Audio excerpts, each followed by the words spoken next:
মানুষের যখন পিঠ দেয়ালে ঠেকে যায় তখন তো আর পেছনে যাওয়ার সুযোগ থাকে না, সামনেই যেতে হবে, কামান থাকুক বন্দুক থাকুক।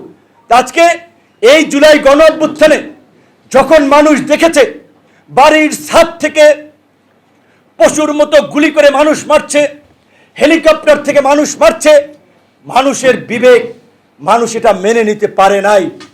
এবং মানুষের দীর্ঘ এই 16 বছরের বঞ্চনা, ক্ষোভ, সবকিছুর বিস্ফোরণ ঘটেছিল। মানুষ মনে করেছিল এই ফ্যাসিস্টের বিজয় ব্যতীত এই দেশের মানুষ নিরাপদ নয়, মানুষের কল্যাণ সম্ভব নয়, এই রাষ্ট্রকে একটা সভ্য গণতান্ত্রিক রাষ্ট্র হিসেবে বিনির্মাণ করা সম্ভব নয়। মানুষ নেমে এসেছিল, যারা নেমে এসেছিল তারা চাকরির জন্য নেমে আসে নাই, মন্ত্রী এমপি হওয়ার জন্য নেমে আসে নাই।